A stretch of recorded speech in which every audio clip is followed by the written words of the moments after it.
Ayan, meron akong Martinis na nahuli. Ah, Meron akong Martinis na nahuli. Hindi siya nakakalipad. Iwan ko kung ano yung problema. Buti na lang nakita ko, kasi pag hindi ko rin siya nakita, malamang kinain na ng mga pusa namin. Dito lang sa nakita ko diyan sa labas. Baka galing sa taas. Hindi pa siya makalipad ng maayos. Nandun siya, oh.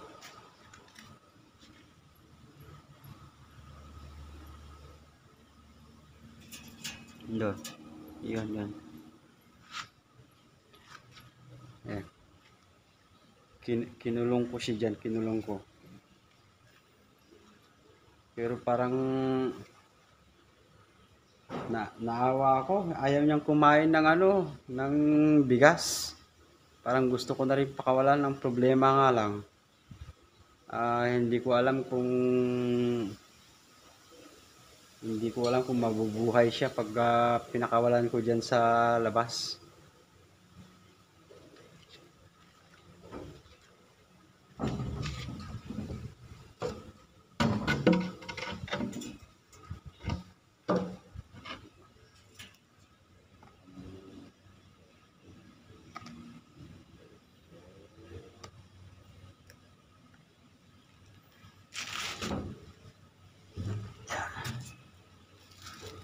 Papakita ko sa inyo.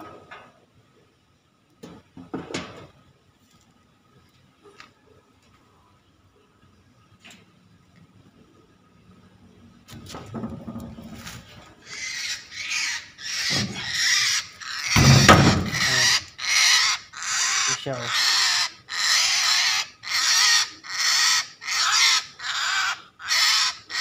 Hinang-hina siya.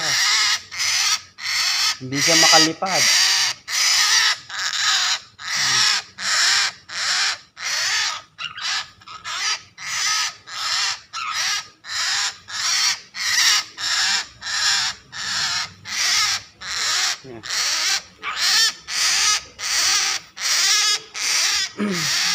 Pakakawalan ko na siya.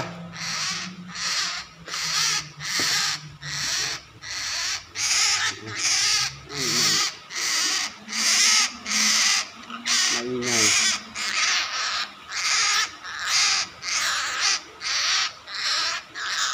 No. Ganito pala yung Martinis. Ayan.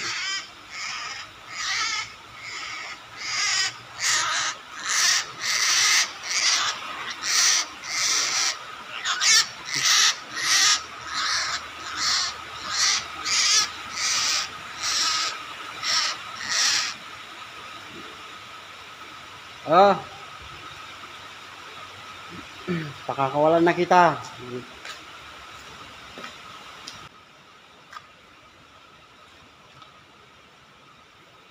Ayan. Diyan siya. Hindi nga siya makalipad. Oh.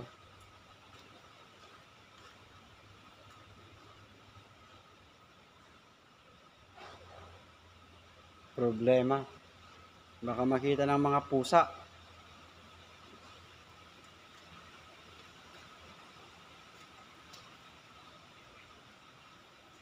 Parang may sakit siya ba? May sakit.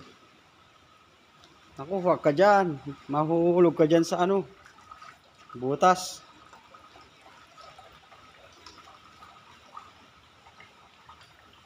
Nako. Oh. Hindi siya makalakad. Parang may sakit siya.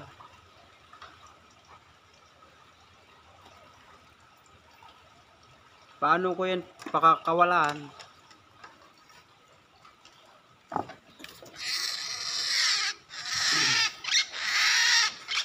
Nako, kakainin to ng pusa pagka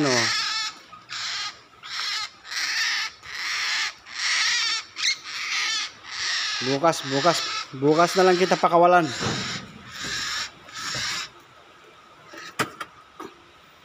Ayan, dyan ka muna.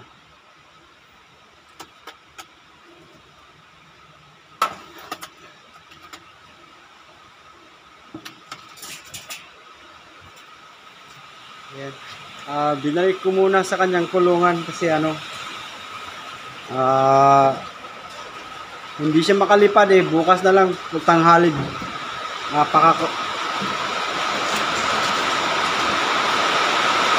Dadalhin ko dyan sa may bundok.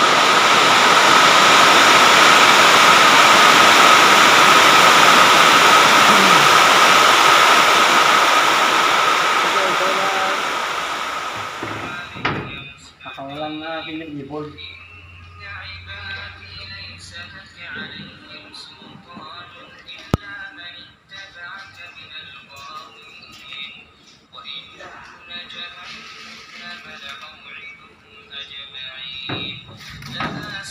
Ito, papakawalan ko na kasi nakakahawa. Hindi ko makain eh.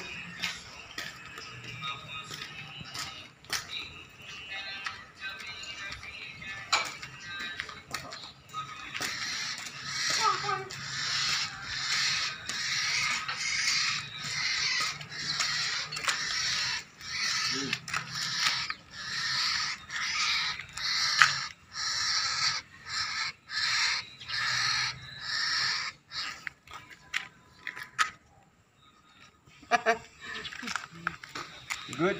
Okay. Wala na. Saan na kaya yun? Baka kinain na ng pusa.